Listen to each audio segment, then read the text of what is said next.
ಈ ಬಳ್ಳಾರಿ ಗಡಿ ಪ್ರದೇಶದಲ್ಲಿದೆ. ಯಾವ ಗಡಿ? ಆಂಧ್ರ ಗಡಿ. ತೆಲುಗು ಜಾಸ್ತಿ. ನೆರೆ ಕೇಸ್ತಾ, ಅಮ್ಮ ತೋಡು, ಇದೇ ಡೈಲಾಗಲ್ಲಿ ಏನು ಬಂದರೂ ಕೂಡ ಓಕೆ. ಆದರೆ ಈ ಬಳ್ಳಾರಿಗೊಂದು ಬ್ಯಾಡ್ ಲಕ್ ಇದೆ. ಈ ಗುಡ್ ಲಕ್ ವಿಚಾರ ಬೇರೆ. ಕೆಲವರು ಒಂದು ಡೈಲಾಗ್ ಇದೆ, ಈ ಒಂದು ಅವನಿಗೆ ಗುಡ್ ಲಕ್ ಇಲ್ಲ, ಅವನ ಬ್ಯಾಡ್ ಲಕ್ಕೇ ಖರಾಬು ಅಂತ. ಬಳ್ಳಾರಿಯ ಬ್ಯಾಡ್ ಲಕ್ಕೇ ಖರಾಬಿದೆ ನೋಡಿ. ಇಲ್ಲಿ ಯಾರು ಕೂಡ ಒಬ್ಬ ಮಂತ್ರಿ ಆದವರು ನೋಡಿ, ನಮ್ಮ ಶೋವೇಗ ನ್ಯೂಸ್ನಲ್ಲಿ ಇದೊಂದು ಎಕ್ಸ್ಕ್ಲೂಸಿವ್ ಮಾಹಿತಿಯನ್ನು ಕೊಟ್ಟಿದ್ದೀವಿ. ಬಹುಶಃ ನಾಳಿನ ಪೇಪರ್ನಲ್ಲಿ ನೀವು ಇದನ್ನು ನೋಡ್ಬೋದು. ನಾನು ಇವತ್ತು 7 ಗಂಟೆಗೆ ಕೊಡ್ತಾಯಿದ್ದೀನಿ, 8 ಗಂಟೆಗೆ ಕೊಡ್ತಾಯಿದ್ದೀನಿ. MP ಪ್ರಕಾಶ್ 2004ರಿಂದ 2006ರಲ್ಲಿ 2006ರಲ್ಲಿ ಬಳ್ಳಾರಿ ಉಸ್ತುವಾರಿಯಾಗಿದ್ದರು. 2026 ಅಲ್ಲ, ಸ್ವಲ್ಪ ಕರೆಕ್ಷನ್ ತಪ್ಪಾಗಿದೆ, ಅಡ್ಜಸ್ಟ್ ಮಾಡ್ಕೊಳ್ಳಿ. 2004ರಿಂದ 6 ತನಕ ಇದಾಗಿತ್ತಲ್ಲ ಸಮ್ಮಿಶ್ರ ಸರ್ಕಾರ. 2006ರಲ್ಲಿ ಬಳ್ಳಾರಿ ಜಿಲ್ಲಾ ಉಸ್ತುವಾರಿ ಸಚಿವರಾಗಿದ್ದರು. 2008ರ ಚುನಾವಣೆಯಲ್ಲಿ ಹರಪನಹಳ್ಳಿಯಲ್ಲಿ ಸೋಲಾಗತ್ತೆ ಅವರಿಗೆ. ಹರಪನಹಳ್ಳಿಯಲ್ಲಿ ಮತ್ತೆ ಅವರು ಮೇಲೆ ಕೇಳಲೇ ಇಲ್ಲ. ಈ ಜನಾರ್ದನ್ ರೆಡ್ಡಿ ಭಾಳ ಕೆಟ್ಟದಾಗಿ ಅವ್ರ ಬಗ್ಗೆ ಮಾತಾಡಿದರು. ಒಂದು ಕಾಲು ಸ್ಮಶಾನದಲ್ಲಿದೆ, ಒಂದು ಕಾಲು ಮನೆಯಲ್ಲಿದೆ, ಹೀಗೆಲ್ಲ ಹೇಳಿಕೆ ಬಂದಿತ್ತು. ಅವರು ಭಾಳ ನೊಂದಿದ್ರು ಕೂಡ. ಎರಡನೇದಾಗಿ ಜನಾರ್ದನ್ ರೆಡ್ಡಿ, ಗಾಲಿ ಜನಾರ್ದನ್ ರೆಡ್ಡಿ ಗಣಿ ಜಿಲ್ಲೆಯ ಪ್ರಶ್ನಾತೀತ ನಾಯಕರಾಗಿದ್ದ ರೆಡ್ಡಿ 2008ರಲ್ಲಿ ಬಳ್ಳಾರಿ ಜಿಲ್ಲಾ ಉಸ್ತುವಾರಿ ಸಚಿವರಾಗಿದ್ದರು 2008ರಲ್ಲಿ. ಆಮೇಲೆ 2010-11ರಲ್ಲಿ ಪಾದಯಾತ್ರೆ ಆಯಿತು.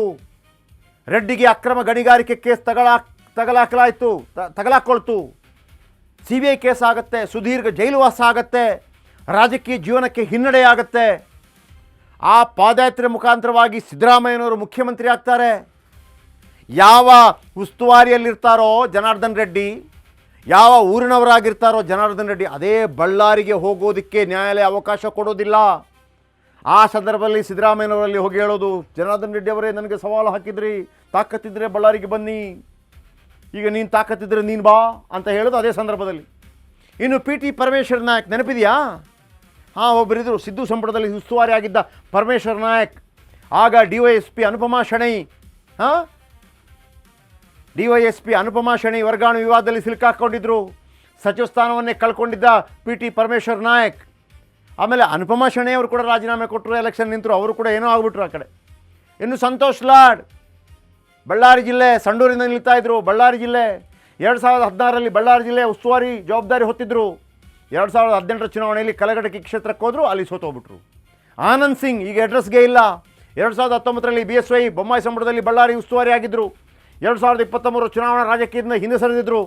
ವಿಜಯನಗರದಲ್ಲಿ ಹೊಸ ಜಿಲ್ಲೆ, ವಿಜಯನಗರದಲ್ಲಿ ಮಗನನ್ನು ಕಣಕ್ಕಿಳಿಸಿದ್ರು, ಗೆಲುವು ದಕ್ಕಲಿಲ್ಲ, ಸೋತೋಗ್ಬಿಟ್ರು. ಅಣ್ಣ ಶ್ರೀರಾಮುಲು 2022 ಬಳ್ಳಾರಿ ಉಸ್ತುವಾರಿ ವಹಿಸಿಕೊಂಡ ಪ್ರಭಾವಿ ನಾಯಕ ಶ್ರೀರಾಮುಲು 2023 ವಿಧಾನಸಭೆ, 2024ರ ಬಳ್ಳಾರಿ ಲೋಕಸಭಾ ಚುನಾವಣೆಯಲ್ಲೂ ಸೋಲು ಅನುಭವಿಸಬೇಕಾಯಿತು. ಈಗ ಬಿ ನಾಗೇಂದ್ರ 2023 ಕಾಂಗ್ರೆಸ್ ಸರ್ಕಾರದಲ್ಲಿ ಉಸ್ತುವಾರಿಯಾಗಿದ್ದ ಬಿ ನಾಗೇಂದ್ರ ವಾಲ್ಮೀಕಿ ಅಭಿವೃದ್ಧಿ ನಿಗಮದ ಬಹುಕೋಟಿ ಹಗರಣದಲ್ಲಿ ಸಿಲುಕಿದ್ರು. ಸಚಿವ ಸ್ಥಾನಕ್ಕೆ ರಾಜೀನಾಮೆ ನೀಡಬೇಕಾಯಿತು, ಜೈಲು ಪಾಲಾಗಬೇಕಾಯಿತು. ಈಗ ಮತ್ತೊಮ್ಮೆ ಮಂತ್ರಿಯಾದರು. ಈಗಲೂ ಸಾಲು ಸಮಸ್ಯೆ ಸೃಷ್ಟಿ. ಒಂದು ಬಾರಿ 1 ವರ್ಷ 10 ದಿನ, ಈ ಬಾರಿ 25 ಡೇಸ್. ಆಮೇಲೆ ಬಂದವರೇ ಯಾರು?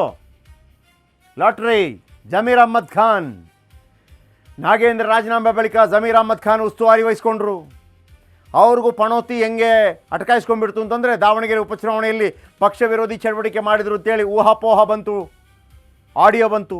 ಅದೇ ಕಾರಣಕ್ಕೆ ಅಷ್ಟು ದೊಡ್ಡ ಪ್ರಭಾವಿ ಮಂತ್ರಿ ಆಗಿದ್ದರೂ ಕೂಡ ಮೊದಲ ಹಂತದ ಸಂಪುಟದಲ್ಲಿ ಮಂತ್ರಿ ಆಗಲಿಲ್ಲ. ಭಯ ಬಂತು, ಮಂತ್ರಿ ಆಗ್ತಾರಾ ಇಲ್ವೋ ಅಂತ ಡೌಟ್ ಇತ್ತು.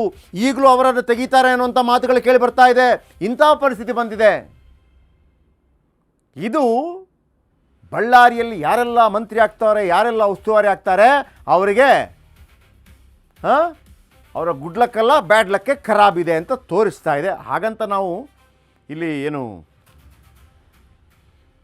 ಅಲ್ಲಿ ಆಗಿರುವಂಥ ಘಟನಾವಳಿಗಳನ್ನು ಹೇಳ್ತಾ ಇರೋದು, ಮೂಢನಂಬಿಕೆಯನ್ನು ಬಿತ್ತುತ್ತಾ ಇಲ್ಲ. ದಯವಿಟ್ಟು ಅದನ್ನು ಅರ್ಥ ಮಾಡ್ಕೊಳ್ಳಿ. ಹೀಗೆಲ್ಲ ಆಗಿದೆ ಅಂತ ಹೇಳ್ತಾ ಇದ್ದೀವಿ. That's all.